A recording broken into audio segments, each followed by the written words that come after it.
Hello అండి, ఇవాళ tasty carrot rice ఏ విధంగా చేసుకోవాలో చూద్దామా. ముందుగా స్టవ్ మీద ఒక ప్యాన్ పెట్టుకొని అందులోకి ఆయిల్ వేసుకోండి. ఆయిల్ హీట్ అయిన తర్వాత కట్ చేసి పెట్టుకున్న చిల్లీస్ వేసి బాగా వేయించుకొని అందులోకి ఆనియన్ కూడా వేసుకోండి. ఆనియన్ చిల్లీస్ని బాగా మిక్స్ చేసుకోండి. ఇవి బాగా ఫ్రై అవ్వాలి. లైట్గా ఫ్రై అయిన తర్వాత ఇందులోకి కొద్దిగా జీలకర్ర వేసుకోండి, కొద్దిగా కరివేపాకు. ఇప్పుడు కట్ చేసి పెట్టుకున్న క్యారెట్ ముక్కల్ని ఇలా తురిమి పెట్టుకోండి. ఇప్పుడు చూస్తున్నారు కదా,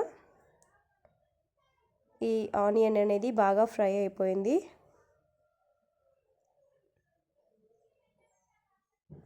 ఇప్పుడు ఇందులోకి ఈ క్యారెట్ని వేసుకోండి. క్యారెట్ వేసుకున్న తర్వాత బాగా కలుపుకోండి.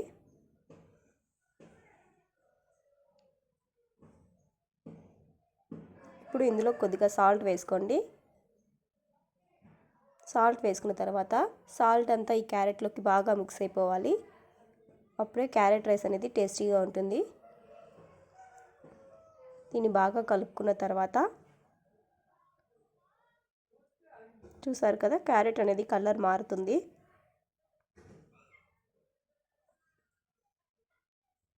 క్యారెట్ అనేది కలర్ మారిన తర్వాత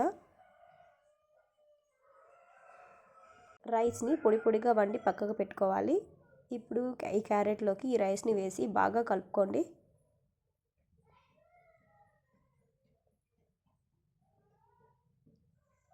ఈ క్యారెట్ అనేది రైస్లోకి బాగా మిక్స్ అయితే టేస్ట్ అనేది సూపర్గా ఉంటుందండి.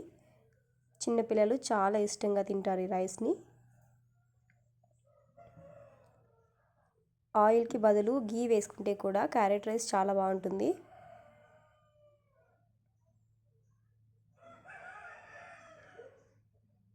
ఈ విధంగా కలుపుకున్న తర్వాత స్టవ్ ఆఫ్ చేసి పెట్టుకోండి. ఇప్పుడు దీన్ని సర్వ్ చేసుకోండి.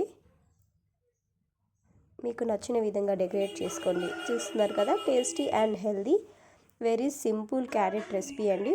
ట్రై చేసి చూడండి, ఎలా ఉందో కామెంట్ చేసి చెప్పండి ఫ్రెండ్స్. బాయ్.